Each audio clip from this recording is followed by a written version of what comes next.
أعوذ بالله من الشيطان الرجيم بسم الله الرحمن الرحيم الحمد لله رب العالمين بارئ الخلائق أجمعين فاطر السماوات والأرضين باعث الأنبياء والمرسلين ثم الصلاة والسلام والتحية والإكرام على سيدنا ومولانا أبي القاسم المصطفى محمد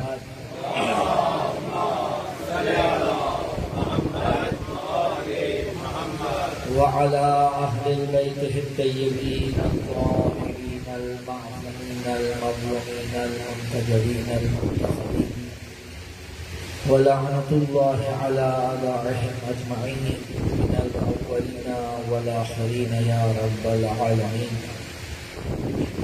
أما بعد فقد قال سبحانه وتعالى في محكم كتابه المجيد فأعوذ بالله من الشيطان الرجيم بسم الله الرحمن الرحيم وما أرسلناك إلا رحمة للعالمين صلوات الله.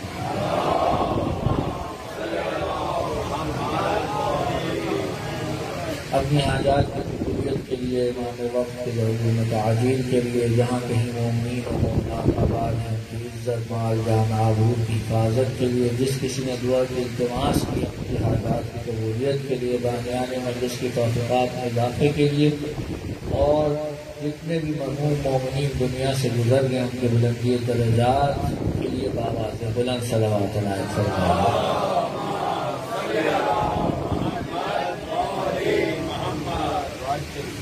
عزیزان محترم، پروردگار عالم کا صد شکر کہ اس نے پھر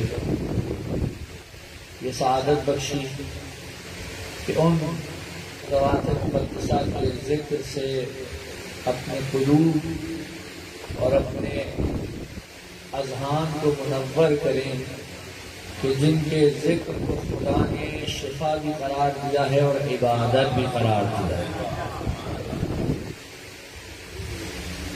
اہل بیت علیہ السلام جہاں اللہ کے بندے ہیں وہیں پر اللہ کے بندوں کے مولا ہیں اور ہمیں یہ حکم ہے کہ اپنے تمام معاملات میں ان ذوات مقدسہ کی جانب توجہ رکھی جائے کہ جن کی وجہ سے نہ صرف یہ کہ ہماری نجات ہے بلکہ ہمارا وجود بھی انہی کی مرہون منت ہے. یہ آج ابتدائے سفر میں دو چار باتیں آپ کی خدمت میں عرض کرنا چاہ رہا ہوں اور اس کے بعد پھر باقاعدہ اپنے موضوع کا آغاز کروں. یقیناً آپ میں سے کئی افراد ایسے ہیں کہ جنہوں نے اپنے گھروں میں مجالس کا سلسلہ رکھا ہوگا. کسی کے ہاں عشرہ ہے، کسی کے ہاں خمسہ ہے، کسی کے ہاں سالانہ مجلس اعزا. اللہ سب کی توفیقات میں اضافہ فرمائے.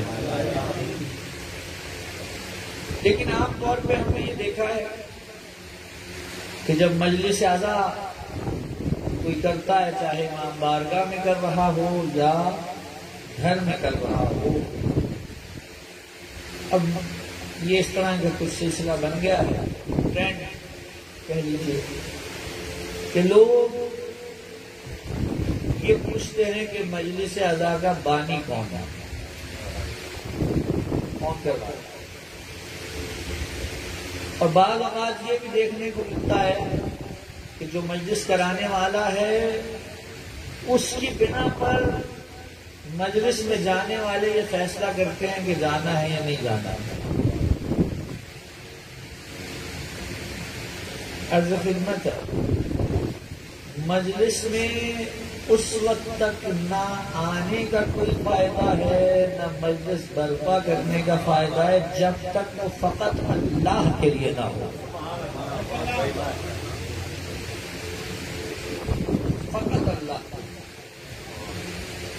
اگر کوئی خدا کا خاصہ کارنامہ بتانا وہ باللہ من ذالک اسے کسی بھی دوسری چیز کے لیے کرتا ہے، چاہے مجلس سننے کے لیے جا رہا ہے، چاہے فرش عزائی سے نیت سے بچھا رہا ہے، انشاءاللہ کہ آپ ایسے نہیں ہیں، لیکن تذکر کے طور پہ عرض کر رہا ہوں، یاد دہانی ضروری ہے، منبر سے یاد دہانی ضروری ہے۔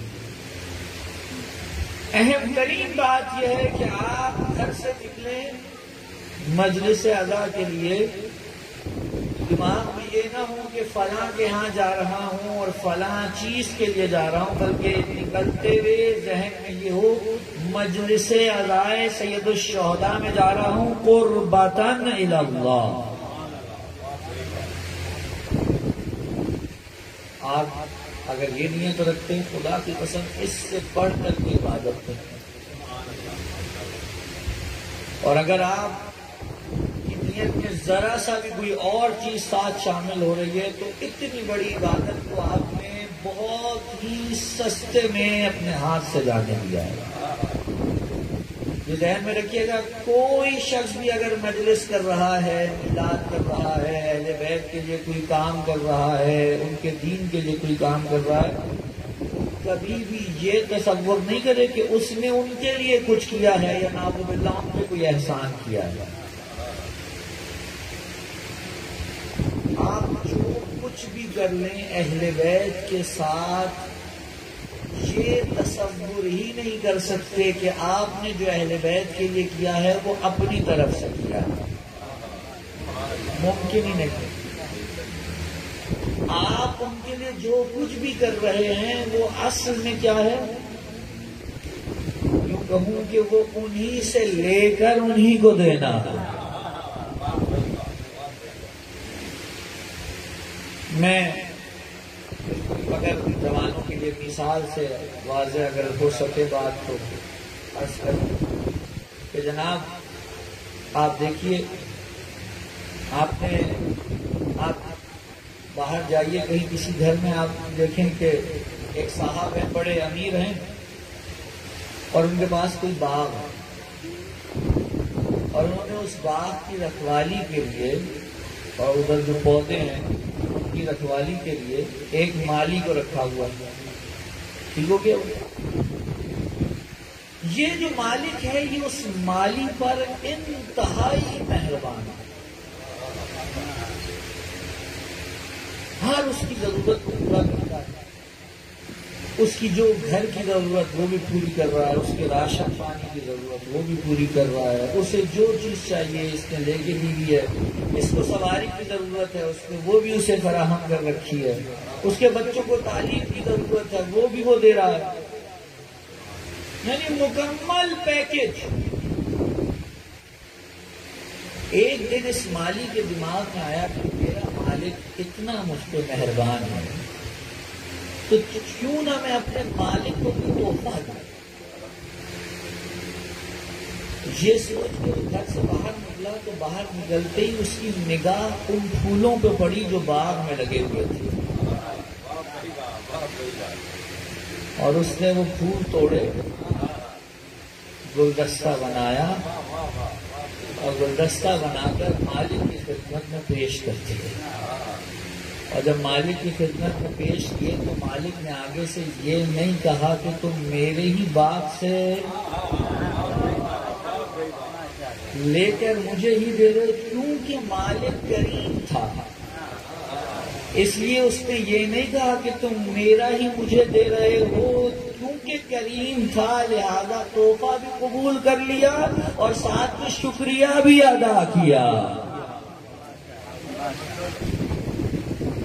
اہل بیت کے لیے ہمارے سارے کے سارے کام اسی نوعیت کے ہیں، ہم اگر ان تک کچھ پہنچا رہے ہیں تو یہ انہی سے لے کر انہی کو دیا جا رہا ہے۔ صلوات پڑھ لیجئے محمد و آل محمد۔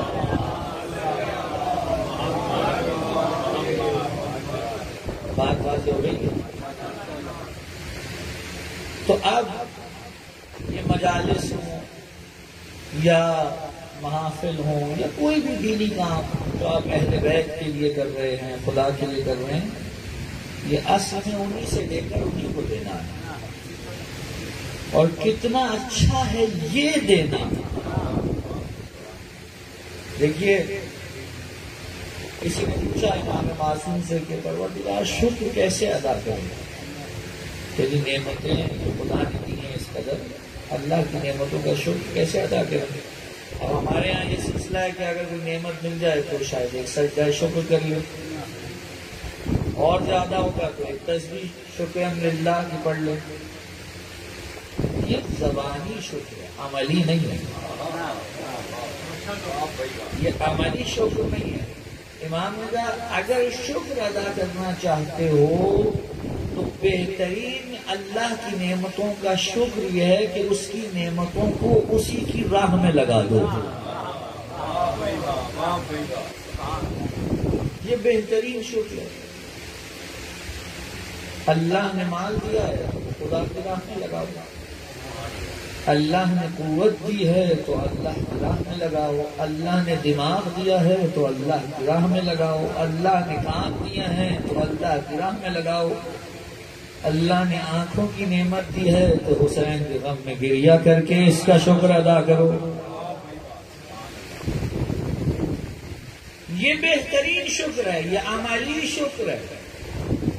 بہرحال انشاءاللہ کہ یہ باتیں آپ کے لیے فائدہ مند ثابت ہوں، اور پروردگار سب سے پہلے خود مجھے ان پر عمل کرنے کی توفیق عنایت فرمائے۔ صلوات پڑھ لیجئے محمد و آل محمد پر۔ موضوع وہی ہے جو پچھلے 2 سال سے تھا، اور ہم ان 5 ایام میں جو مجالس خمسہ ہیں چاہتے ہیں کہ دنیا کو بتائیں کہ ہم جس رسول کے کلمہ گو ہیں وہ بارگاہ خدا میں کیا شان و منزلت رکھتا ہے۔ بلکہ میں تو صاحب خانہ سے یہ گزارش بھی کروں گا کہ ان مجالس کا آپ نام ہی اس طرح سے رکھ دیجئے کہ اگر میں نے جو بھی آئے مجالس کا محور جو ہیں وہ رسول اللہ کی ذات رہے، کیونکہ ایام جو ہیں آپ جانتے ہیں کہ امام حسن محمد مصطفیٰ صلی اللہ علیہ وآلہ وسلم کے ہیں، تو کیا ہی اچھا ہو کہ اگر خمسے کا نام آپ خمسہ مصطفیٰ بھی رکھ دیں، تاکہ دنیا کو پتہ چلے کہ ہم علی سے پہلے جس کو مانتے ہیں وہ محمد مصطفیٰ ہیں۔ صلوات بھیجے محمد والے۔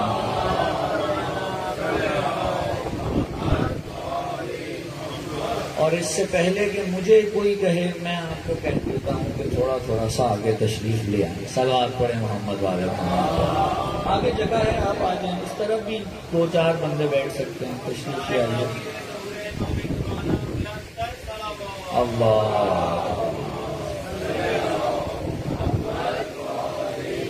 نعرہ تکبیر، نعرہ رسالہ، نعرہ حیدری، حسینیت، یزیدیت، اہل بیت کے دشمنوں پہ لعنت، آواز بلند صلوات۔ اللہ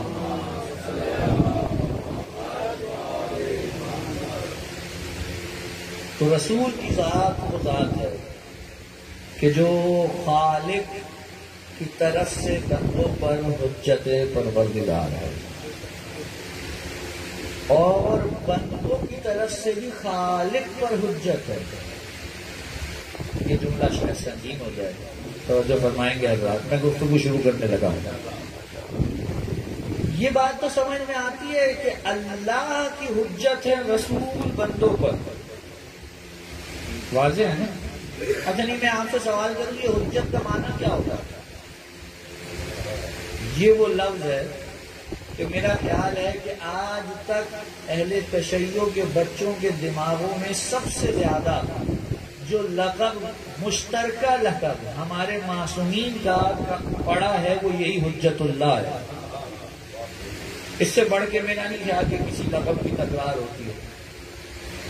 لیکن اگر کوئی پوچھ لے کہ یہ حجت اللہ کا معنی کیا ہے، آپ کہیں گے حجت اللہ یعنی اللہ کی حجت، تو آپ نے ترجمے میں وہی لفظ واپس لا کے رکھ دیے. خود حجت کیا ہے؟ اگر یہ طے نہیں پائے گا کہ حجت کیا ہے تو ہمارا سارے کا سارا مقدمہ ہی فضول ہے. اگر آپ لغت میں جا کر دیکھیں گے تو آپ کو لغت میں حجت کے معنی دلیل یا برہان کے ملیں گے.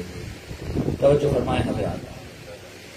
لیکن جب آپ اللہ کی حجت کسی شخصیت کو قرار دینے لگیں تو یہاں اگر بہت ہی سلیس تر ترجمہ کرنا چاہوں تو یوں کر ہوگا کہ حجت اللہ یعنی ایسی ذات جس کے پیچھے چلنے سے اللہ کا عذاب اٹھ جاتا ہے، اور جس کے پیچھے نہ چلنے کی وجہ سے اللہ کو حق حاصل ہے کہ اب وہ اپنے بندے پر عذاب نازل کرے. بات واضح ہو گئی؟ یا اور آگے بڑھو. حجت اللہ یعنی حرف آخر، اللہ کی طرف سے حرف آخر جس کو کہا جائے گا وہ ہے حجت اللہ. اب یہ بات تو چلے طے ہو گئی حجت کیا ہے، یہ الگ سے موضوع ہے. ابھی میرا چونکہ یہ موضوع نہیں ہے لہذا اس پہ زیادہ آپ کے سامنے گزارشات پیش نہیں کرنی. لیکن حجت پروردگار ہیں اللہ کی طرف سے بندوں پر، یہ تو سمجھ میں آ گیا. لیکن بندوں کی طرف سے اللہ پر ہیں، یہ کیا بات ہوئی؟ قیامت کے دن جب بندوں سے خدا پوچھے گا کہ تمہیں جو جو کہا تھا وہ کیا کہ نہیں کیا، تو اگر کیا تو رسول حجت بن گئے، اگر نہیں کیا تو بھی رسول حجت بن گئے. اور اگر کچھ کیا اور خدا نے پوچھا کہ یہ کیوں کیا اور کہنے والے نے کہا کیونکہ تیرے محمد نے کہا تھا، تو اب یہ بندوں کی طرف سے اللہ پر حجت ہے،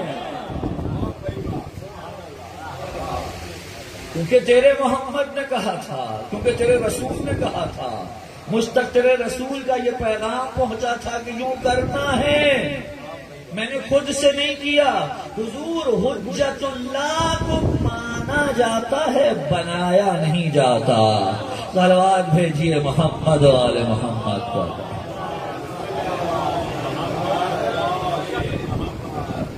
یہ ہے حجت پروردگار جس کا ہر حرف آخر ہے. اور اب میں چاہتا ہوں کہ اس طرف آپ کو لے چلوں کہ جس طرف لے کے جانا چاہ رہا ہوں. یہ سارے مقدمات جس کے لیے آپ کے سامنے پیش کر رہا ہوں. رسول کی ذات وہ ذات ہے جو پروردگار عالم کی محبت کا بھی محور ہے اور اطاعت کا بھی محور ہے. یہ وہ ذات ہے اللہ کی محبت کا محور. سورہ مبارکہ آل عمران کی آیت نمبر 30 اور 31 ارشاد ہو رہا ہے قُلْ إِن كُنتُمْ تُحِبُّونَ اللَّهَ فَاتَّبِعُونِي يُحْبِبْكُمُ اللَّهُ.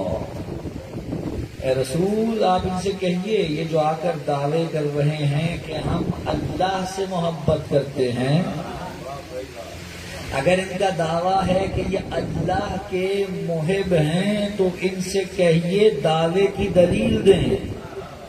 اور دعوے کی دلیل یہ ہے فَاتَّبِعُونِی، یہ آپ کی اتباع کریں. رک جائیں، میں آگے کا ترجمہ ابھی نہیں کروں گا، یہیں رک جائیں. یہ کون سا مسلمان ہے اور کون سا خدا کو ماننے والا ہے جو یہ دعویٰ نہ کرتا ہو کہ میں اللہ سے محبت کرتا ہوں؟ اصل مسلمان کہلانے کے لائق ہی نہیں رہتا اگر وہ یہ کہہ دے کہ میں خدا سے محبت نہیں کرتا. یہ الگ بات ہے کہ اللہ کی محبت ہمارے یہاں کس درجے کی پائی جاتی ہے. کیا ہم اپنی ذاتی چیزوں سے زیادہ محبت کرتے ہیں یا اللہ سے؟ یہ ایک الگ بات ہے، لیکن کسی نہ کسی درجے کی تو بہرحال خدا سے محبت ہے، چاہے اپنے مطلب کے لیے صحیح. ہم میں سے تو بہت سے ایسے ہیں کہ جو یا لالچ میں محبت کر رہے ہیں اور یا پھر عذاب سے بچنے کے لیے محبت کر رہے ہیں، جبکہ محبت تو بس محبت سے ہوتی ہے، محبت تو محبت سے ہوتی ہے بہرحال۔ لیکن یہاں پر مختلف مشارب ہیں، مختلف قسم کے افراد ہیں۔ اللہ نے، توجہ چاہوں گا حضور، اللہ نے پورے قرآن مجید میں ایک جگہ پر بھی یہ نہیں کہا کہ اللہ کی اتباع کرو، پورے قرآن میں نہیں کہا، یہ کہا ہے اطیعوا اللہ، اللہ کی اطاعت کرو، یہ نہیں کہا اللہ کی اتباع کرو۔ کوئی کہے کہ بھئی کیا فرق ہے، اطاعت کا کہتے ہیں اتباع کا کہتے ہیں؟ حضور فرق ہے، اطاعت فقط حکم کی بھی ہو جاتی ہے، اتباع فقط اس کی ہوتی ہے جو آگے آگے چلے اور اس کے پیچھے چلنا ہو، جو کر کے دکھائے اور پھر اس کے عمل پہ عمل کیا جائے، اتباع فقط اس کی ہوتی ہے۔ صلوات بھیج دیجئے محمد والے۔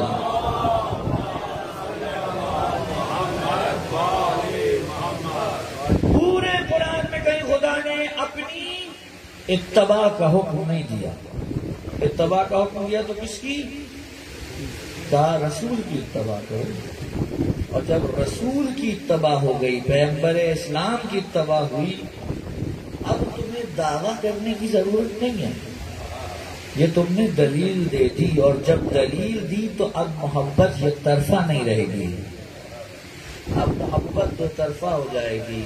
فَاتَّبِعُونِي يُحْبِبْكُمُ اللَّهُ، اب اللہ تم سے محبت کرنے لگے گا، اب اللہ تمہارا محبوب بن جائے گا۔ اب اللہ نے کیا کرنا ہے؟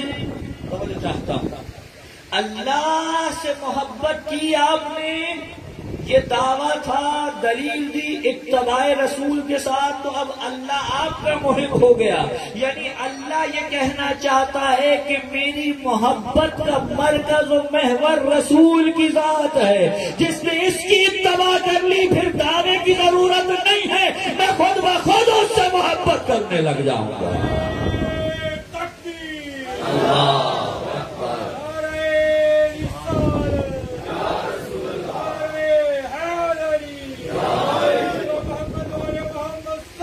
اللہ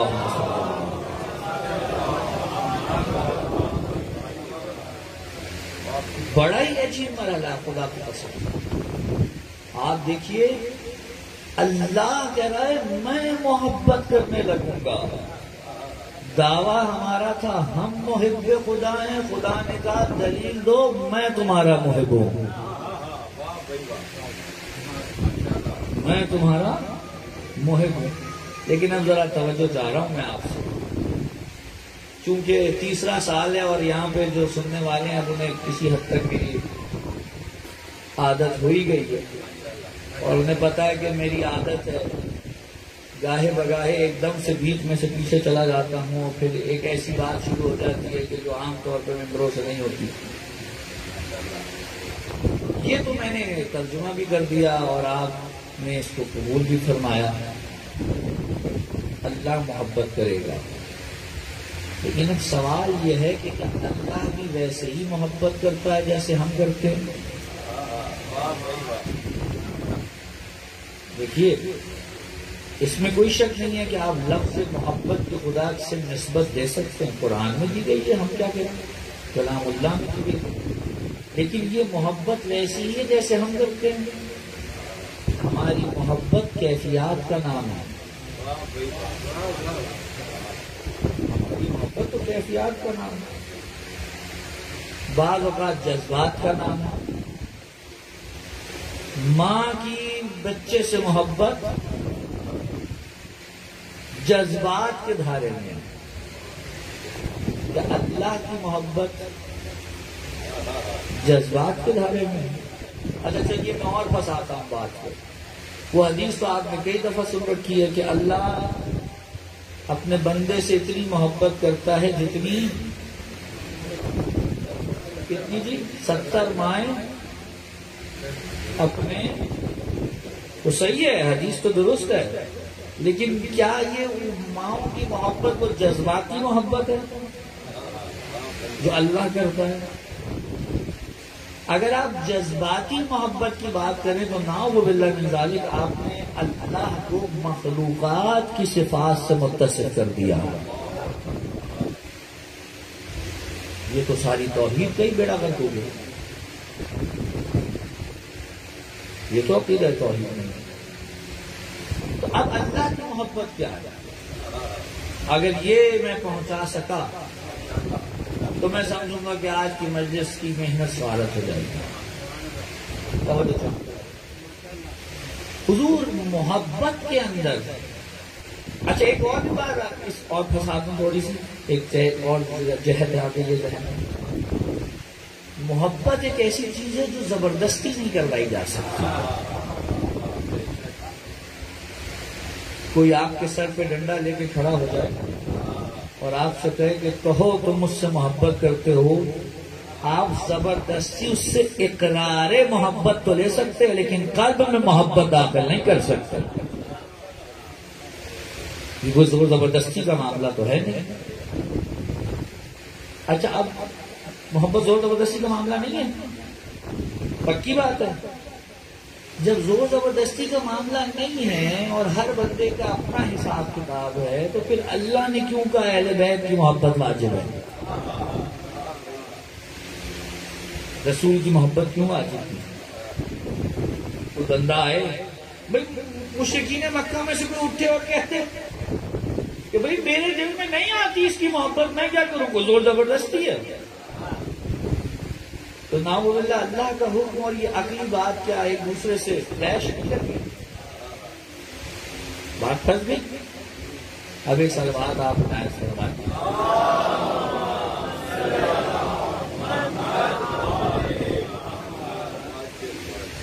آپ جب بھی کسی سے محبت کرتے ہیں نا اس کے اندر ایک پہلو بہت اہم ہے جو شاید بعض جگہوں پہ بہت ہی ہلکا ہوتا ہے لیکن ہوتا ضرور ہے. اور وہ کیا ہے؟ وہ ہے آپ جس چیز کو کمال سمجھتے ہیں اس سے محبت کرتے ہیں. کوئی ایسا شخص کہ جو ساری زندگی کبھی مدرسے کا منہ نہ دیکھے، جسے اپنا نام تک لکھنا نہ آتا ہو بلکہ انگوٹھا لگاتا ہو، اس سے بھی اگر کوئی جا کے پوچھے کہ علم اچھا ہے یا جہل تو کیا کہے گا؟ کیوں؟ کیونکہ علم کمال ہے. اگر آپ کسی سے جا کر پوچھئے کہ بھائی یہ بتاؤ عدل اچھا ہے یا ظلم، تو شاید اس نے 1000 بندوں کو قتل کیا ہوگا اور شاید 10,000 بندوں کا حق کھایا ہوگا، لیکن وہ بھی یہ نہیں کہے گا آگے سے کہ ظلم اچھا ہے.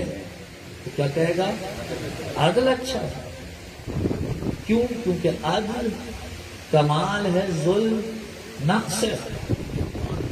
جب بھی آپ کسی شے سے محبت کرنے لگیں اور کسی چیز کی محبت کی طرف بڑھنے لگیں تو اس کے اندر جو اہم ترین چیز پائی جاتی ہے وہ اس کا کمال ہونا ہے. اگر کمال نہیں ہے تو محبت اس کی طرف نہیں بڑھ سکتی. میں یوں مثال دوں، اللہ کی ذات کوئی نقص تو نہیں رکھتی یا رکھتی ہے؟ نہیں رکھتی. اللہ کمال ہی کمال. جب محبت کمال سے ہوتی ہے اور اللہ کمال مطلق ہے تو پھر اللہ محبت کرے تو کس سے کرے؟ اور جو چاہ رہا ہوں میں محبت ہمیشہ کمال سے ہوتی ہے، نقص سے محبت نہیں ہوتی. اللہ خود کمال مطلق ہے، یعنی کوئی ایسا کمال جسے کمال کہہ سکتے ہیں وہ ذات خدا سے باہر نہیں ہے، اور کوئی نقص جسے نقص کہہ سکتے ہیں وہ ذات خدا میں داخل نہیں ہے. جس میں نقص ہو وہ سب کچھ ہو سکتا ہے، خدا نہیں ہو سکتا. اللہ تو کمال مطلق ہو گیا. اب توجہ چاہ رہا ہوں میں حضرات سے، مجھے معلوم ہے گفتگو سنگین ہے لیکن اب ہمت کر لی ہے میں نے تو آپ بھی کر لی تھوڑی سی.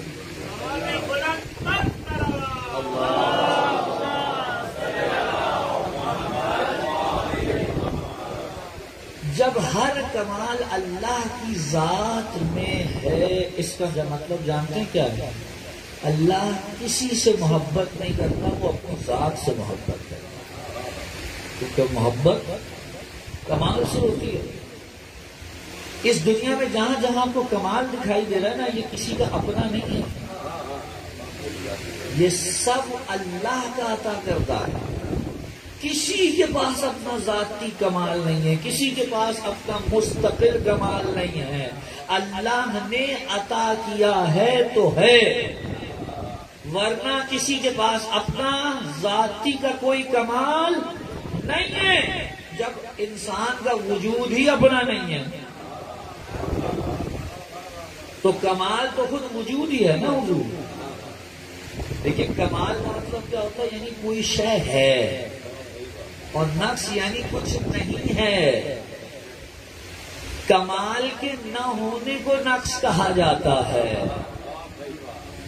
ایسا نہیں ہے کہ نقص کا کوئی وجود ہو، مثلا یہ تسبیح ہے، میں کہوں جی یہ کیا ہے؟ آپ کا تسبیح یعنی وجود رکھتی ہے، تو یہ تو آپ کہہ سکتے تسبیح وجود رکھتی ہے، لیکن یہ نہیں کہہ سکتے تسبیح کا نہ ہونا وجود رکھتا ہے۔ جو نہیں ہوتی وہ وجود بھی نہیں رکھتی، عدم وجود نہیں رکھتا۔ نقص اصل میں کمال کا نہ ہونا ہے، اور اللہ ہر کمال کا جامع ہے، اللہ کمال مطلق ہے، تو وہ کسی دوسرے سے محبت کیوں کرے گا؟ وہ تو کمال ہے، تو کمال سے محبت کرے گا۔ ابھی گفتگو آدھی بھی نہیں ہوئی ہے، بات پہنچ رہی ہے۔ تو اب یہ کہاں سے آیا کہ میں جو اتباع کریں گے رسول کی ان سے محبت کروں گا؟ حضور اللہ کمال سے محبت کرتا ہے، جہاں کمال ہوگا وہاں اس سے محبت کرے گا۔ اگر کسی شخص میں کمال ہے تو جتنا کمال ہے اتنی محبت کرے گا، جس میں کمال جس درجے کا ہوگا اس درجے کی اس سے محبت ہوگی، چونکہ خدا نے محمد و آل محمد سے بڑھ کر کسی کو کمال عطا نہیں کیا، اس لیے ان سے زیادہ کسی دوسرے سے محبت نہیں کرتا، کیونکہ اللہ نے اپنے کمالات کا مظہر انہیں بنایا ہے، اور یہ ایسے کمال کے حامل ہیں کہ کہا اگر ان کی اتباع کرو تو یہ اتباع تمہیں کمال دے گی، تو اس لیے اس کمال کی وجہ سے تم سے محبت کرنے لگوں گا۔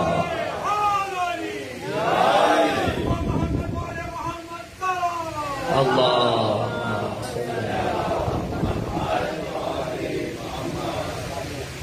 اب سوچئے وہ ذات کیا باکمال ہوگی جس کی اتباع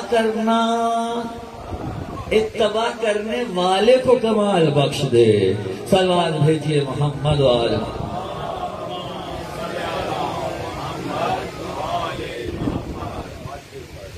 اتباع رسول محور محبت پروردگار۔ اسی لیے یہ حدیث آپ نے متعدد بار سنی ہوگی، اور غالباً امام بارگاہ وغیرہ میں اس کو لکھ کے بھی لگایا جاتا ہے۔ کیا حدیث امام حسین کے لیے فرمایا تھا رسول نے، احب اللہ من احب حسینا، اللہ اس سے محبت کرتا ہے جو حسین سے محبت کرتا ہے۔ یہ کیا ماجرا ہے؟ یہ کیا ماجرا ہے؟ بات واضح ہو رہی ہے، چونکہ محبت حسین کمال عطا کرتی ہے، اس لیے جیسے ہی کمال آیا اللہ محبت کرے گا۔ ممکن نہیں ہے کہ کہیں کمال ہو، جس درجے کا کمال ہوگا اللہ اس درجے کی محبت کرے گا۔ جملہ پڑھ کے کہہ دوں آگے،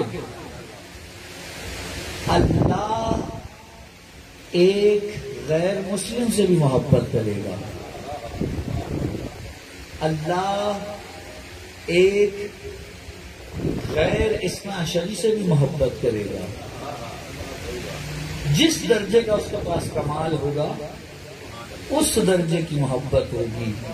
اور جب یہ کمال بڑھتا چلا جائے گا تو محبت بڑھتی چلی جائے گی، اور پھر ایک ایسا مقام آئے گا کہ جہاں یہ دعویٰ کرنے والے تو بہت سے ہوں گے لیکن دلیل فقط ایک شخص کے پاس ہوگی۔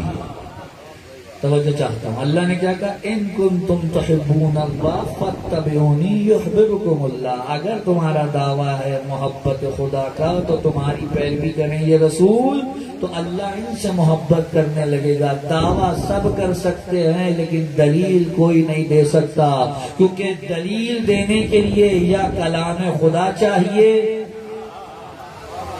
یا وہ زبان جس سے خدا کلام کرتا ہے، اور وہ زبان فقط میرے مولا میرے رسول کی ہے۔ اب اس زبان سے اگر کسی کے لیے کوئی کلمہ نکلے تو یہ کلمہ دلیل بن سکتا ہے، ورنہ کوئی دلیل نہیں رکھتا۔ اس کائنات میں واحد ایک علی ہیں جو اپنے پاس دلیل رکھتے ہیں کہ میں اللہ اور اس کے رسول سے بھی محبت کرتا ہوں اور وہ دونوں بھی مجھ سے محبت کرتے ہیں۔ جب خیبر میں رسول نے علم دے کر بھیجنا چاہا تو اس سے پہلے یہی تو اعلان کیا تھا، کل علم اس کو دوں گا جو مرد ہوگا، کرار ہوگا، غیر فرار ہوگا، یحب اللہ ورسولہ ویحبہ اللہ ورسولہ۔ اللہ اور اس کا رسول اس سے محبت کرتے ہوں گے اور وہ اللہ اور اس کے رسول سے محبت کرتا ہوگا۔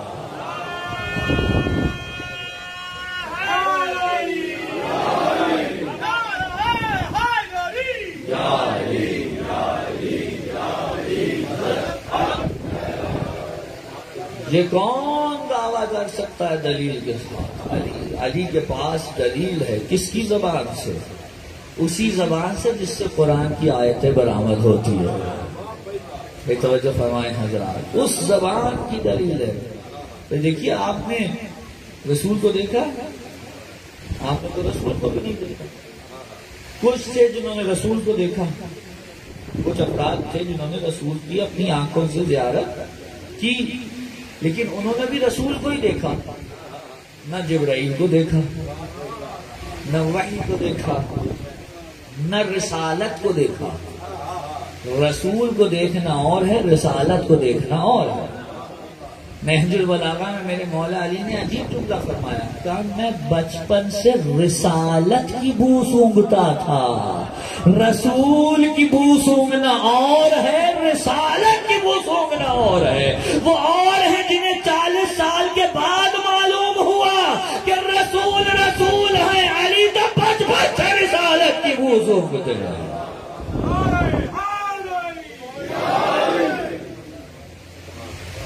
تو جناب، رسالت کو دیکھا؟ نہیں دیکھا۔ جبرائیل کو دیکھا؟ نہیں دیکھا۔ خدا کو دیکھا؟ نہیں دیکھا۔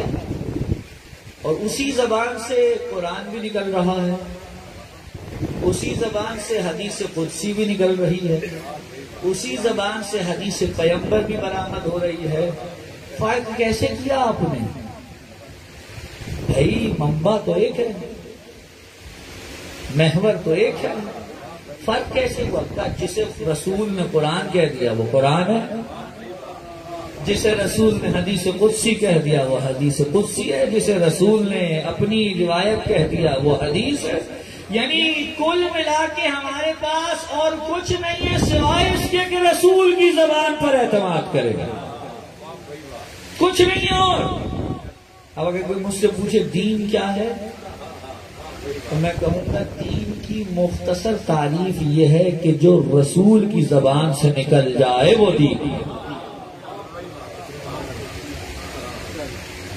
قرآن چلیے آپ کو لے چلوں ایک طرف تاکہ اور بات واضح ہو جائے۔ اور کچھ ایسے افراد کہ جو رسول کو نہیں معلوم کیا سمجھتے تھے اور کیا سمجھتے ہیں، انہیں یہ سمجھ آ جائے کہ رسول کو کیا سمجھنا ہے۔ رسول اللہ محمد مصطفیٰ صلی اللہ علیہ وآلہ وسلم بازار سے گزر رہے ہیں، بازار سے گزر رہے ہیں، اور بازار سے گزرتے ہوئے ایک اونٹ والے کے پاس سے گزرے تو اس سے پوچھا کہ کیا تم اپنا اونٹ بیچو گے؟ کہاں بیچنے تو کھڑا ہوں. تو کہا کہ ٹھیک ہے، کتنے کا ہوگا؟ اب جناب بات چیت ہوئی، معاملہ طے پا گیا اور کہا کہ بھائی یہ 2 درہم کا میں آپ کو بیچ دوں گا. رسول نے کہا ٹھیک ہے، معاملہ طے ہو گیا ہے، رقم میرے گھر میں ہے، میرے ساتھ چلو اور میں تمہیں وہاں سے رقم دیتا ہوں. معاملہ ہو گیا. یہ فقہ اسلامی کا اصول ہے کہ اگر معاملہ طے پا جائے، چاہے بیانہ بھی نہ دیا ہو، اگر معاملہ طے پا گیا، اس نے اس کی بات مان لی اور اس نے اس کی بات مان لی، اور جو بیچ میں شرائط رکھی گئی ہیں ان پہ دونوں نے اقرار کر لیا، تو اب جب تک کوئی الگ سے شے نہ آ جائے، ان شرائط کو نہ یہ توڑ سکتا ہے نہ وہ توڑ سکتا، پیچھے نہیں ہٹ سکتے. مثلا ایک شخص کا گھر تھا 50 لاکھ اور بیچتے وقت وہاں لکھا گیا 40 لاکھ کا، اور بعد میں اسے پتا چلا کہ مجھے تو 10 لاکھ کا گھاٹا ہو رہا ہے. یہ موقع ہے کہ بیچنے والا اس معاملے کو فسخ کر سکتا ہے کیونکہ گھاٹا ہے. لیکن اگر کوئی مسئلہ نہیں ہے، جو اس کی قیمت تھی وہی بن رہی ہے اور کوئی مشکل نہیں آ رہی، تو وہ پیچھے نہ یہ پیچھے ہٹ سکتا ہے نہ وہ پیچھے ہٹ سکتا ہے. رسول نے 2 درہم میں اس سے بات کر لی. رستے میں ایک شخص آ گیا اور آ کے کہنے لگا اونٹ بیچو گے؟ کہاں میں بیچ چکا. اور کتنے کا بیچا؟ تو 2 درہم کا. کہا میں 4 دیتا ہوں. کہا ٹھیک ہے لے لو. ہاتھ پکڑا دیا. اب جب رسول نے کہا کہ یہ تم نے کیا کیا؟ کہا نہیں، میرا اونٹ ہے، میری مرضی، آپ کو بیچوں نہ بیچوں، ابھی تک آپ نے پیسے تھوڑی نہ دیے تھے. تو کیا کہا آگے سے پلٹ کر رسول نے؟ کہا نہیں، معاملہ ہو گیا ہمارا، تم اس طرح پیچھے نہیں ہٹ سکتے. اس نے فوراً پلٹ کر کہا آپ کے پاس کیا دلیل ہے کہ ہمارا معاملہ ہوا تھا؟ کوئی ہے شاہد؟ بھئی اگر کوئی مسئلہ پھنس جائے تو گواہوں کی بات آتی ہے نا. اب مجمع اکٹھا ہو گیا اور سب آگے پوچھ رہے ہیں کہ کیا ہوا کیا ہوا، اور بتایا جا رہا ہے کہ یہ ہوا. اتنے میں حضرت خزیمہ بن ثابت رضی اللہ تعالی عنہ آگے بڑھے اور کہنے لگے یا رسول اللہ کیا ہوا؟ کہ یہ بندہ اس سے معاملہ ہوا تھا اور اب یہ دینے سے انکار کر رہا ہے، کہہ رہا ہے آپ کے پاس کوئی گواہ ہے؟ خزیمہ نے کہا یا رسول اللہ میں گواہی دیتا ہوں. سارے لوگ خزیمہ کے سر ہو گئے. تم اس وقت تھے؟ کہا نہیں. کہا تو پھر تم گواہی کیسے دے رہے ہو؟ رسول نے کہا ہاں خزیمہ کہے تو یہ صحیح رہے، بتاؤ تم کیوں گواہی دے رہے ہو؟ کہا یا رسول اللہ نہ خدا کو دیکھا، نہ جبرائیل کو دیکھا، نہ وحی کو دیکھا، کچھ بھی نہیں دیکھا. آپ کے کہنے پہ سب کچھ مان لیا، تو آپ کے کہنے پہ یہ کیسے نہیں مانوں گا؟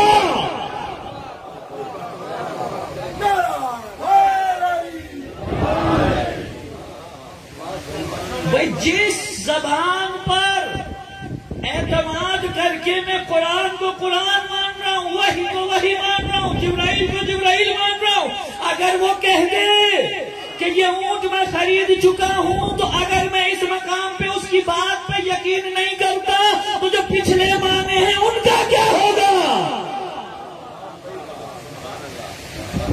رسول نے یہ نہیں کہا تم نے غلط کیا. رسول نے کہا مسلمانوں سنو، آج کے بعد سے اگر خزیمہ کہیں پر گواہی اکیلے دے تو اس اکیلے کی گواہی 2 کے برابر ہے. یہ آسز الشہادتین ہے، یہ جہاں گواہی دے گا اکیلے کی گواہی کافی ہے. بس میں ایک جملہ کہوں گا، اگر خزیمہ کی گواہی 2 کے برابر ہو سکتی ہے تو وہ فاطمہ جو بذات منی ہے.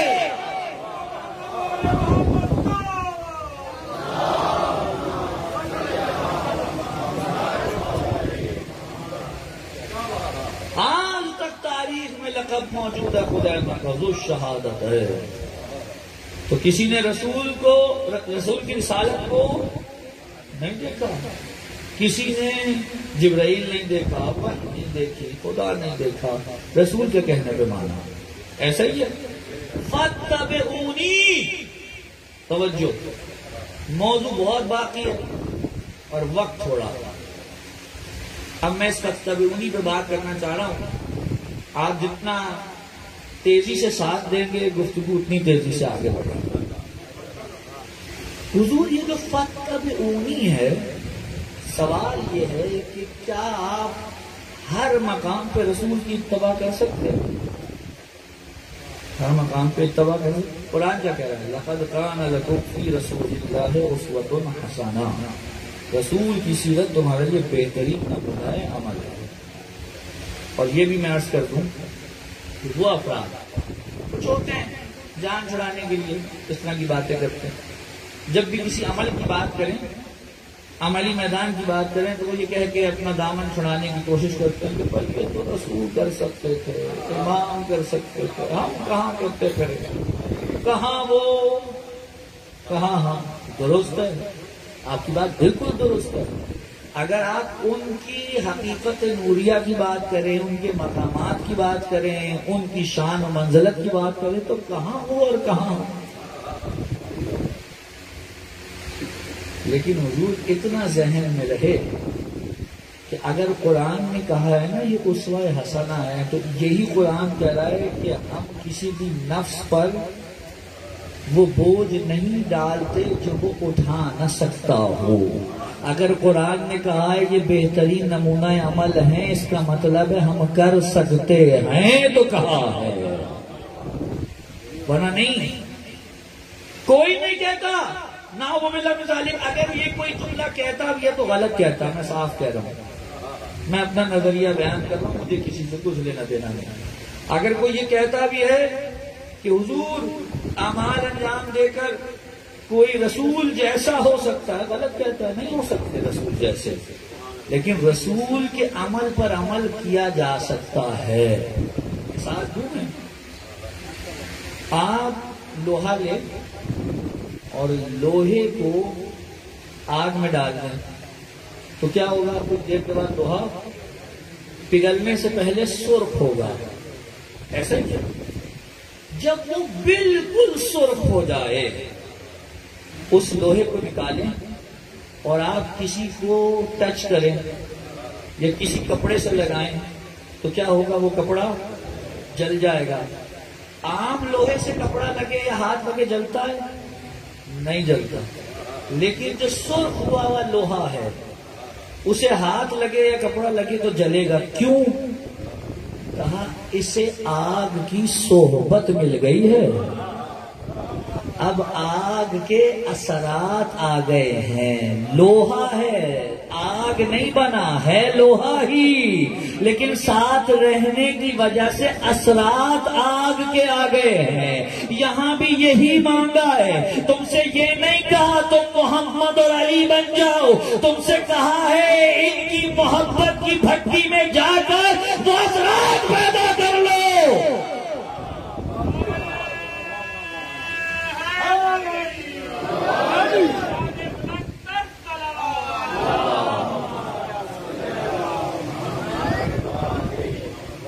کبھی بھی لوہا آگ نہیں بنتا، لیکن اثرات تو پیدا کر سکتا ہے نا۔ یہ اثرات مانگے ہیں آپ سے، اور یہ اثرات جب پیدا ہو جائیں تو کوئی سلمان دکھائی دیتا ہے، کوئی ابو ذر دکھائی دیتا ہے، کوئی مالک اشتر دکھائی دیتا ہے، کوئی عمار یاسر دکھائی دیتا ہے، کوئی کمیل دکھائی دیتا ہے۔ جس قدر اثرات بڑھتے چلے جائیں گے اس قدر اللہ کا قرب بڑھتا چلا جائے گا۔ یہ ہے وہ مقام کہ جو اسوہ حسنہ کا مقام ہے۔ علی اسوہ حسنہ ہے، رسول اسوہ حسنہ ہے۔ جملہ میں نے کہا تھا، یاد ہے؟ قرآن میں کہیں پہ بھی اللہ نے یہ نہیں کہا کہ میری اتباع کرو، کیا کہا؟ میری اطاعت کرو۔ اتباع کس کی کرو؟ رسول کی۔ رسول کی جو اتباع کریں، اس کا مطلب ہر مقام پر رسول کی اتباع ہونی چاہیے۔ کیا کسی کو شک ہے؟ کم از کم میرا ایمان ہے کہ میرے سامنے جو بیٹھے ہیں وہ رسول کی ذات میں یہ تفریق نہیں رکھتے کہ یہ دین کے معاملے میں حجت ہیں، دنیا کے معاملے میں حجت نہیں ہے۔ پتہ نہیں میرا جملہ پہنچا کہ نہیں پہنچا، ہم اس تفریق کے قائل ہیں۔ یہ کہاں سے آپ لے کر آئے کہ دین کے معاملے میں حجت ہیں، دنیا میں حجت نہیں؟ آپ نے دین کو دنیا سے الگ کیسے کیا؟ پہلے تو یہ بتائیں، ممکن ہی نہیں ہے۔ آپ اس کو کیسے ایک دوسرے سے جدا کر رہے ہیں؟ دین دنیا ہی سنوارنے تو آیا ہے، اور کیا کرنے آیا ہے؟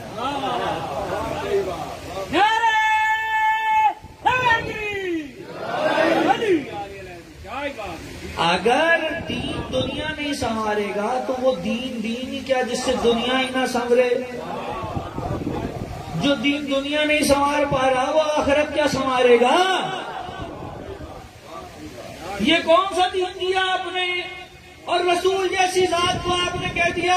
اور آپ نے تو سنا بھی ہوگا ماشاءاللہ، اب تو سوشل میڈیا کا دور ہے، ہر ایک کو بولنے کا حق بھی حاصل ہے، اور جو بولتا ہے، پہلے کہتے تھے نیکی کر دریا میں ڈال، اب کہتے ہیں نیکی کر فیس بک پہ ڈال، یوٹیوب پہ ڈال،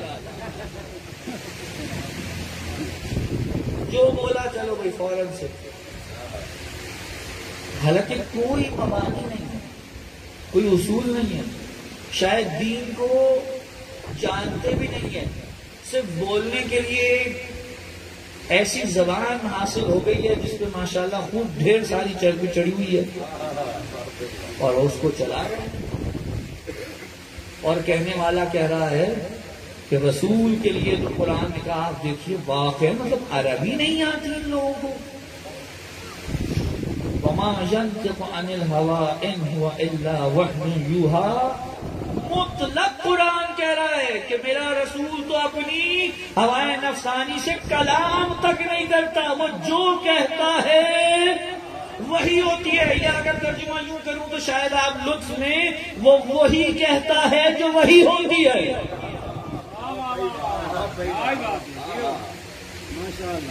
اس آیت کو بیان کر کے کہہ رہے ہیں یہ آیت تو بس دین کے بارے میں ہے، دنیا کے بارے میں تو ہے ہی نہیں، رسول کے معاملات کے بارے میں تو ہے ہی نہیں۔ خدا کہہ رہا ہے اتباع کرو رسول کی۔ اگر رسول اپنے گھریلو معاملات میں بھی حجت نہ ہو تو تم اپنے گھریلو معاملات میں کس کی پیروی کرو گے؟ بتاؤ کس کی پیروی کرو گے؟ کر کے دکھانا ہے رسول نے تو تم نے کرنا ہے۔ لیکن اب ایک سوال کرنے جا رہا ہوں، توجہ ہے نا؟ مجھے یہ بتائیے کہ کیا ہر مقام پہ رسول ہمیں کر کے دکھا سکتے ہیں؟ کچھ مقامات ایسے ہیں، میں مثال دے رہا ہوں تاکہ گفتگو کو کسی جگہ پہ رکھ کے چھوڑ دوں تو گفتگو آگے میں بڑھے۔ رسول کچھ چیزیں کر کے دکھا بھی سکتے ہیں اور بتا بھی سکتے ہیں، لیکن کچھ ایسی ہیں جو بتا سکتے ہیں، کر کے نہیں دکھا سکتے۔ رسول یہ تو بتا سکتے ہیں کہ ایک بیٹی کو باپ کے لیے کیسا ہونا چاہیے، لیکن کر کے نہیں دکھا سکتے۔ کر کے دکھا سکتے رسول بظاہر مرد ہیں، جب مرد ہیں تو وہ بیٹی بن کر نہیں دکھا سکتے۔ رسول بتا سکتے ہیں بیوی کو شوہر کے لیے کیسا ہونا چاہیے، کر کے دکھا سکتے ہیں؟ نہیں کر کے دکھا سکتے۔ رسول بتا سکتے ہیں ماں کو بیٹے کے ساتھ کیسا ہونا چاہیے، کر کے دکھا سکتے ہیں؟ نہیں کر کے دکھا سکتے۔ رسول بتا سکتے ہیں کہ ایک بیٹے کو ماں کے ساتھ کیسا ہونا چاہیے، لیکن خود چونکہ رسول کی والدہ 6 سال کی عمر میں گزر گئی اور اسی طریقے سے والد ولادت سے قبل دنیا سے گزر گئے، تو اب رسول کے کر کے کیسے دکھائیں؟ بھائی توجہ نہیں فرما رہے حضرات، کیسے کر کے دکھائیں گے؟ رسول نہیں کر کے دکھا سکتے۔ کئی مقامات آپ گن سکتے ہیں اس قسم کے۔ ضروری ہے کہ کوئی ایسی خاتون ہو کہ جو عمل کرے خواتین اس کے عمل کی اتباع کریں، اتباع اس کی ہو رہی ہو، لکھی سیرت رسول میں جا رہی ہے۔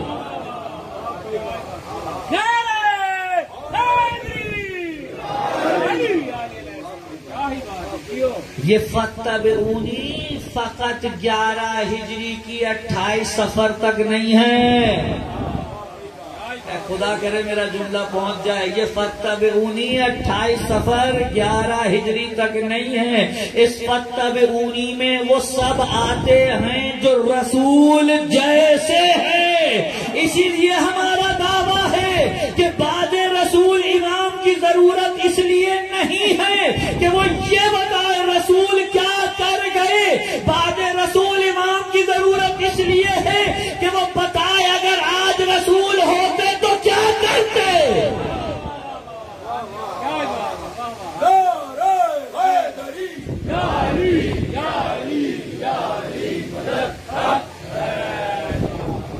اس لیے فتبعونی کے ذیل میں توجہ چاہ رہا ہوں، وہ جو رسول جیسے ہیں، جب ہم آیہ مباہلہ پڑھتے ہیں اور اس میں نفس رسول کا ذکر آتا ہے تو بعض لوگوں کو اس نفس رسول سے یہ سمجھ میں آیا کہ ہم علی کو رسول کا جسم مانتے ہیں۔ کیا آپ کے دماغ میں کوئی خرابی ہے، کوئی خلل ہے؟ یہ کس نے کہا ہے کہ ہم علی کو رسول کا جسم یا رسول کو علی کی روح مانتے ہیں؟ یہاں نفس رسول سے مراد مثل رسول ہے، توجہ فرمائیں حضرات، یہ مثل رسول کی بات ہو رہی ہے، اور یہ میں تھوڑی کہہ رہا ہوں۔ رسول اللہ تشریف فرمائیں، یہ ہمارے اہل سنت برادران نے روایت نقل کی ہے، کہتے ہیں کہ رسول اللہ تشریف فرما تھے، ایک صحابی کھڑا ہوا اور کہنے لگا کہ یا رسول اللہ یہ بتائیں آپ کو آپ کے کس صحابی سے سب سے زیادہ محبت ہے؟ رسول نے ایک شخصیت کا نام لیا، وہ بیٹھ گئے، تھوڑی دیر کے بعد پھر ایک شخص، وہی شخص کھڑا ہوا، کہا یا رسول اللہ سب سے زیادہ کس صحابی سے محبت ہے؟ پھر رسول نے ایک اور شخصیت کا نام لیا، وہ پھر بیٹھ گئے، پھر تیسری دفعہ وہ شخص کھڑا ہوا، کہا یا رسول اللہ یہ بتائیں آپ کو اپنے کس صحابی سے سب سے زیادہ محبت ہے؟ رسول نے تیسری مرتبہ ایک تیسری شخصیت کا نام دیا، توجہ ہے۔ اس کے بعد جب چوتھی دفعہ کھڑا ہوا تو اس نے یہ نہیں کہا کس سے محبت ہے، اس نے پلٹ کے کہا کیا آپ کو علی سے محبت نہیں ہے؟ رسول نے مسکرا کے مجمع کی طرف دیکھ کے کہا یہ مجھ سے میرے نفس کے بارے میں پوچھ رہا ہے۔ یعنی رسول نے بتایا اب تک تم صحابیوں کی بات کر رہے تھے اس لیے میں نے علی کا نام نہیں لیا، علی کی کیا بات کرتے ہو، علی تو میرا نفس ہے، علی نفس رسول، نفس رسول یعنی مثل رسول، جو صفات میں رسول کے ساتھ اشتراک رکھتے ہیں، جو رسول سی صفات رکھتے ہیں۔ میں جملہ کہوں فتبعونی یعنی کیا؟ یعنی ہم نے یہ طے کر لیا کہ کون رسول جیسے ہیں۔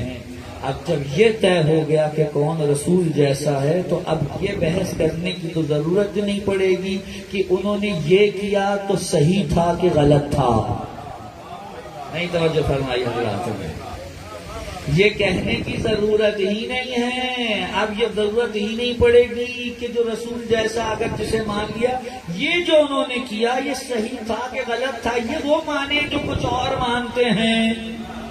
ہم تو یہ مانتے ہیں کہ انہوں نے جو کیا یہ ویسا ہی ہے جیسے رسول نے کیا، لہذا اگر حسین کربلا میں آ کھڑے ہوئے تو یہ آپ کو میدان میں حسین دکھ رہے ہیں، ہمیں تو رسول دکھائی دے رہے ہیں، اور اگر کسی کے خلاف علی نے تلوار اٹھائی ہے تو یہ آپ کو علی کا ہاتھ لگ رہا ہے، ہمیں تو رسول کا ہاتھ دکھائی دے رہا ہے۔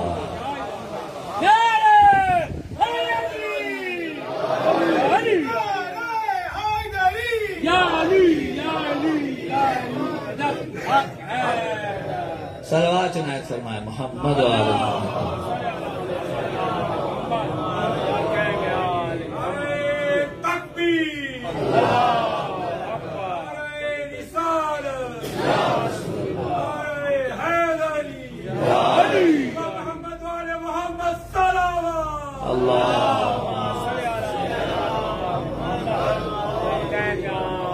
ہمیں تو کبھی ضرورت ہی نہیں پڑی یہ فیصلہ کرنے کی، رسول خود فیصلے فرما گئے ہیں، ہمیں کیا ضرورت پڑی ہے؟ جس کا فیصلہ رسول کر گئے ہیں اس کے فیصلے ہم کریں، رسول فرما گئے ہیں، یہ مثل رسول۔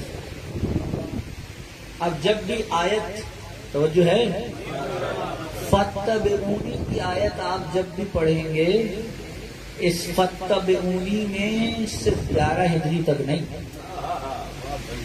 اس فتبعونی میں فاطمہ بھی داخل ہے، اس فتبعونی میں علی بھی داخل ہے، اس فتبعونی میں حسن بھی داخل ہے، اس فتبعونی میں حسین بھی داخل ہیں۔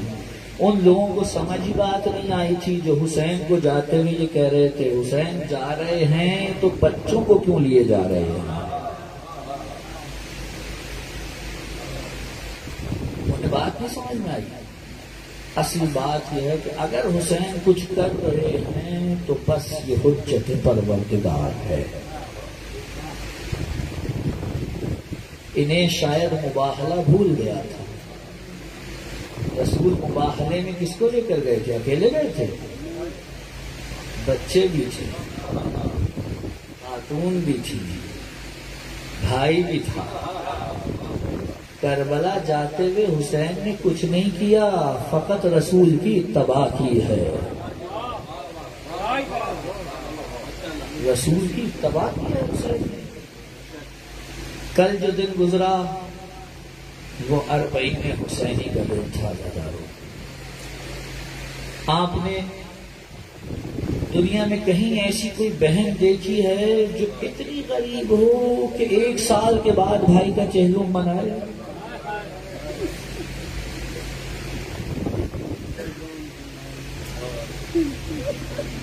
جب قید خانے میں بچی کو سلا چکی حسین کی زینب، اور شام والوں میں یہ باتیں پھیل گئیں کہ اب تو ان کے بچے مرنے لگے، اور یزید کو ایسا لگا کہ اب ان کا شام میں رہنا میرے تخت و تاج کے لیے مشکل کھڑی کرے گا۔ سجاد کو بلایا کہ سجاد ہم تمہیں آزاد کرنا چاہتے ہیں۔ کہ اچھا میں اپنی پھوپھی سے مشورہ کروں پھر بتاتا ہوں۔ پھوپھی اماں یزید آزاد کرنا چاہتا ہے، کیا شرائط ہماری ہوں گی؟ حکم فرمائے تو اس سے پہلے تو ہمارے شہداء کے سر ہمیں واپس کرے، دوسرا جو ہمارا سامان لوٹا تھا وہ واپس کرے، تیسرا جب سے میرا بھائی قتل ہوا ہے میں اپنے بھائی کو رو نہیں سکی، مجھے ایک مکان دیا جائے جس میں اپنے بھائی کی عزاداری برپا کروں۔ عزادارو سید سجاد نے یہ تینوں شرائط جا کے رکھی۔ یزید نے کہا ہاں تمہیں گھر ہم دے دیں گے، ہم گھر تمہیں دیں گے، جتنا رونا ہے رو، عزاداری کرنی ہے کرو۔ اور یہ جو تم کہہ رہے ہو کہ تمہیں سامان لوٹا ہوا واپس کیا جائے، تو دیکھو تمہیں لوٹنے کے لیے کوئی کہیں سے آیا، کوئی کہیں سے آیا، کہاں لوٹ کے لے گیا کیا پتا۔ اگر تم چاہو تو ہم تمہیں اس لوٹے ہوئے سامان کی قیمت ادا کر دیں گے۔ بس یہ جملہ سنا سید سجاد کی چیخ نکل گئی کہ اے لعین تو میری دادی زہرا کی چادر کی کیا قیمت دے گا؟ وہ ردا جو میری پھوپھی کے سر سے چھنی میری دادی زہرا کی تھی۔ یزید نے کہا دیکھو سجاد اتنا خزانہ خرچ کرنے کے بعد میرے ہاتھ جو چیز لگی ہے وہ فقط سر حسین ہے، میں سر حسین تو واپس نہیں کروں گا۔ یہ جملہ سنا سجاد کو جلال آ رہا تھا۔ تم سمجھتے ہو ہم مجبور ہیں؟ ہم مجبور نہیں ہیں، یہ کہہ کر اس حجرے پر رخ کیا جس میں سر حسین رکھا تھا، اس میں بہت بڑا قفل تالا لگا ہوا تھا۔ سید سجاد نے ہاتھ سر پہ رکھا کہ السلام علیک یا ابتا، اے میرے بابا پر میرا سلام۔ تالا ٹوٹ کے زمین پہ گرا، دروازہ کھلا، سر حسین سامنے آیا، آواز آئی کٹی گردن سے میرے مظلوم بیٹے تجھ پر بھی میرا سلام۔ جب بھرے مجمع میں حسین کی یہ کرامت دیکھی نا کہ ٹھیک ہے ہم تمہیں سر بھی دیتے ہیں، لے جاؤ سر بھی لے جاؤ، ہم تمہیں آزاد کرتے ہیں۔ عزادارو زینب کو گھر ملا حسین کی عزاداری کے لیے۔ شام کی عورتوں کو حکم دیا گیا جاؤ جا کر زینب کو پرسا دو۔ آپ نے نہ حسین کو قتل ہوتے دیکھا ہے نہ میں نے ہوتے دیکھا ہے، میں کتاب سے روایت پڑھ کر آپ کے سامنے نقل کرتا ہوں، آپ گریا کرتے ہیں۔ آپ ذرا سوچیے اس مجلس کا کیا حال ہوگا جس میں بیان کرنے والی وہ زینب ہے جس نے علی اکبر کے سینے میں برچھی بھی دیکھی ہے، جس نے عباس کے کٹے بازو بھی دیکھے ہیں، اور جو 70 قدم کے فاصلے سے بھائی کی گردن پہ چاقو چلتا بھی دیکھتی رہی۔ عزادارو عجیب گری اور جب مجلس اختتام پہ پہنچی تو تبرکات آنا شروع ہوئے، لیکن یہ تبرکات بڑی عجیب نوعیت کے تھے، یہ کوئی شبیہات نہیں تھی۔ یہاں مجلس ختم ہوئی، وہاں سر حسین آ گیا، زینب آگے بڑی کا لاؤ میرے ماں جائے کا سر مجھے دے دو، عباس کا سر آیا ام کلثوم نے لیا، علی اکبر کا سر آیا ام لیلا نے لیا، عزاداروں ایک چھوٹا سا سر آیا، ایک چھوٹا سا سر آیا۔ جانتے ہیں اس چھوٹے سے سر کے بارے میں؟ جب شام میں اہل بیت کا قافلہ جا رہا تھا، ایک بڑی عورت آئی، اس نے سروں کو دیکھنا شروع کیا، سب سے پہلے ایک بڑے سر کو دیکھا، کہا یہ کس کا سر ہے؟ کہا یہ باغی کا سر ہے۔ وہ آگے بڑھ گئی، پھر ایک سر گھوڑے کی گردن میں دیکھا، کہا یہ کس کا سر ہے؟ کہا یہ اس باغی کے بھائی کا سر ہے۔ پھر آگے بڑھی، ایک سر دیکھا، یہ ایک نوجوان کا سر تھا، کہا یہ کس کا سر ہے؟ کہا یہ اس کے بھتیجے کا سر ہے۔ اب ایک جوان سر پہ نگاہ پڑی، اس نے فوراً پلٹ کے کہا اے اللہ، اس جوان کی ماں تو اس سے پہلے مر گئی ہو، اس نے کیسے برداشت کیا ہوگا؟ یہ سنا پیچھے سے ام لیلا کی آواز آئی، اے بی بی علی اکبر کا دام سہنے کے لیے اس کی ماں زندہ ہے۔ لیکن اب جو آگے بڑھی تو قیامت کی منزل تھی، ایک اتنا چھوٹا سر تھا کہ نیزے پہ نہیں تیر پہ اٹھایا ہوا تھا۔ اب اس نے یہ نہیں پوچھا یہ کس کا سر ہے، اس نے چیخ کر کہا ہے لئی کیا یہ بھی باغی تھا؟ ارے اس بچے نے کسی کا کیا بگاڑا تھا؟ علی اکبر کا سر آیا، ام رباب نے لیا، کہا میرا بچہ میری گود میں آ جا، میری آغوش میں آ جا۔ عزادارو آخر میں دو چھوٹے چھوٹے سر بچ گئے۔ ایک شخص نے کہا اے سید سجاد، کیا ان کی ماں مر گئی ہے؟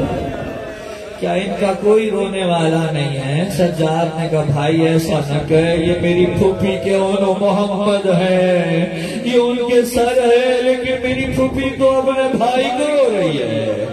عزادارو زینب نے گریہ کیا، 7 دن تک زینب نے شام میں حسین کی مجلس برپا کی، اور اب اس کے بعد زینب کے لیے اماری تیار ہو گئی، بیویوں کے لیے اماریاں بنی، بڑے زرد برد قسم کے اس پہ لباس اس کے اوپر کپڑے ڈال دیے گئے، بڑے ہی بہترین نفیس قسم کے کپڑے ڈالے گئے۔ زینب نے جب دیکھا نا، رو کے کہا سجاد ان سے کہو اب ان کی ضرورت ہی کیا ہے، جب ہمیں بغیر مکھنا و چادر کے بازاروں درباروں میں تشہیر کر دیا، اب ان رنگین چادروں کی کیا ضرورت ہے؟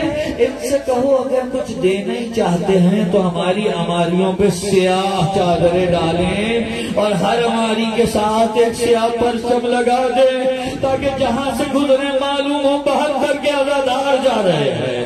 عزاداروں بس آخری جملہ آپ کی زحمت تمام، یہ کہہ کر بیویوں کو سجاد نے سوار کرانا شروع کیا۔ سب بیویاں ہیں، لیکن زینب نے کہا بیٹا تیری ماں ام رباب دکھائی نہیں دے رہی ہے۔ سجاد نے کچھ نہیں کہا، ہاتھ پکڑا ایک طرف لے کے چلے، کچھ دور جا کے سجاد کو جب دیکھا نا، زینب نے محسوس کیا یہ تو اسی قید خانے کا رستہ ہے۔ جب قید خانے میں پہنچے تو کیا دیکھا، ام رباب بچی کی قبر سے ایسے لیٹی ہے جیسے بچی کو گود میں لیا ہو، اور کہہ رہی ہے بیٹا اٹھ جا، ہمیں آزادی کا پروانہ مل گیا، تجھے اشتیاق تو وطن جانے کا، اے بچی اٹھ جا، وطن جا رہے ہیں۔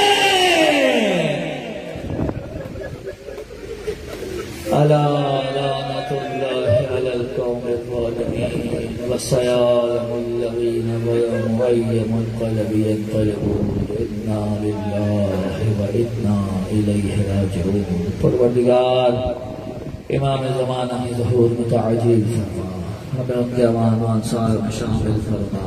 اے رب العزت جو مومنین تشریف فرمائے، جو حاجات رکھتے ہیں ان کی حاجات کو قبول و مقبول فرما۔